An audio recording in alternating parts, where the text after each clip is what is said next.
In other headlines today, a Dutch court earlier found a prominent opposition party leader guilty of inciting hatred and racial discrimination.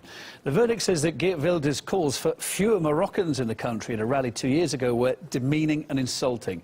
Prosecutors initially sought a €5,000 fine, but the court decided not to impose a sentence, saying simply a criminal conviction was enough punishment for a democratically elected lawmaker. Here's how Wilders reacted then to the verdict. The Netherlands have become a sick country. And I have a message for the judges who convicted me. You have restricted the freedom of speech of millions of Dutch and hence convicted everyone. No one trusts you anymore. Today, I was convicted in a political trial which, shortly before the elections, attempts to neutralize the leader of the largest and most popular opposition party. This verdict comes just 3 months before Dutch voters take to the polls in a general election. Wilders' opposition Party for Freedom holds 12 seats in Parliament right now compared to the ruling party's current 40, but pollsters are predicting a drastic shift. The anti-Islam party is gaining a popularity, largely on the back of Europe's migrant crisis. It's a story we'll continue to be across.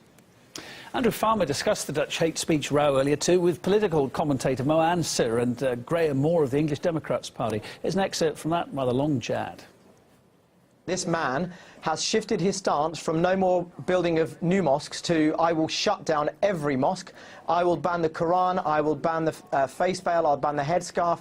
If he does well in the election in March 2017, we may see as close as we have to a neo-Nazi party in Europe taking a majority stake in a proportional representative parliament in Holland. Mohammed is essentially saying that people that are against it seem to be intolerant. If you're saying that Geert Wilders is far right, if that's what you're suggesting when he's a populist, if that is really what you're suggesting, Mohammed, and you're suggesting Geert that Wilders he's a Nazi, absolutely is a far-right politician. Well, OK, right, so what you don't understand, because you've referred to him as a Nazi, is the Nazis were on the left. The Nazis were socialists. They were on the left.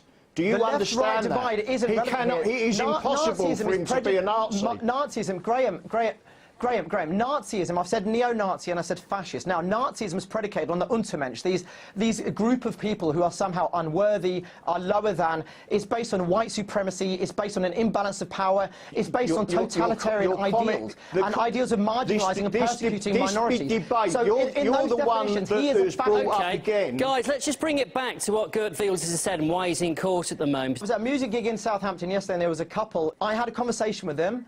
And they said that they hate immigrants. What about the Syrians who are on the doorstep of Europe, who are dying? She said they're taking our jobs, they're coming over here where there's no room, we're full. Most of these people are coming from Africa, they are not coming from Syria. I absolutely respect there are children out there in need, but we've also got 80,000 of our own children in this country, and there's many in Holland that need housing. I'd say part of a much longer conversation. You want to check it out, you can online.